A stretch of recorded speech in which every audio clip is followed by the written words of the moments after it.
Hello दोस्तों, आज हम अयाम समानी ब्रीड की मुर्गियों की फार्मिंग, कारोबार और मुकम्मल पहचान के हवाले से पूरी डिटेल के साथ बात करेंगे।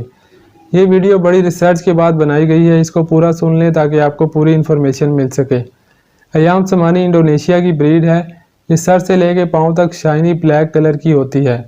धूप में देखें तो परों के कलर में डार्क ग्रीनिश शेड आता है। इसकी कॉम्ब यानी कलगी, ज़बान, अंदर से मुंह, कान, नाक, आँखें, टांगें, जिल्द का रंग, मजीद ये कि इसके अंदरूनी अज़ा मसलन गोश्त और हड्डियाँ भी काले रंग के होते हैं। खून का कलर आम मुर्गियों से ज़रा सा गहरा लाल होता है। इसके अंडों के बारे में मशहूर है कि वो भी काले रंग के होते हैं, मगर हकीकत में इसके बरक्स है। इसके अंडे आम मुर्गियों की तरह क्रीम कलर के और जर्दी सफ़ेदी सब कुछ आम अंडे जैसा होता है। ये एक ऑर्नामेंटल ब्रीड है, यानी फैंसी वैरायटी में आती है। इसको लोग नायाब, कीमती और खूबसूरत होने की वजह से पालते हैं। ये ब्रीड अभी बहुत कम है, इस वजह से इसकी कीमतें बहुत ज़्यादा हैं।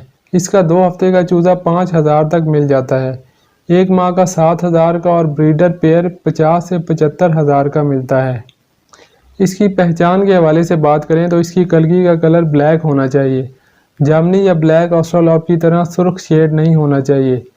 मुंह खोल कर देखें, ज़बान और अंदर का हिस्सा अंदर तक और चोंच भी काली होनी चाहिए।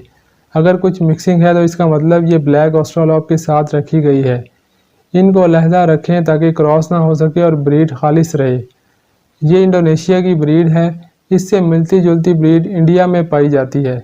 इसका नाम कड़कनाथ है। कलर और बाकी खसूसियात अयाम समानी जैसी हैं, मगर धूप में इनका कलर डल और ख़ूबसूरत नहीं होता। पाकिस्तान में ये ब्रीड नहीं है, मगर यहाँ मसला ब्लैक ऑस्ट्रोलॉप के साथ मिक्सिंग का है। अयाम समानी खूबसूरत, सख्त जान, नरम मिजाज, एक्टिव और अलर्ट होती हैं।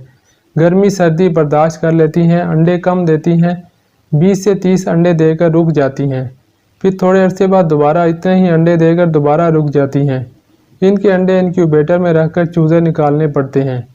पुअर सिटर होती हैं, यानी कुड़क नहीं होती। जब चूज़ा अंडे से निकल आता है वो बहुत कीमती फ़रोख्त होता है। जिन लोगों ने कभी चूज़े नहीं पाले, इनको पहले आम सस्ते चूज़े खरीद कर इनकी देखभाल, मुकम्मल वैक्सीनेशन वगैरह सीख कर आहिस्ता आहिस्ता कीमती ब्रीड्स की तरफ आना चाहिए, वरना नुकसान का अंदेशा होता है। इस टॉपिक पर मज़ीद वीडियोस हमारे चैनल पर मौजूद हैं।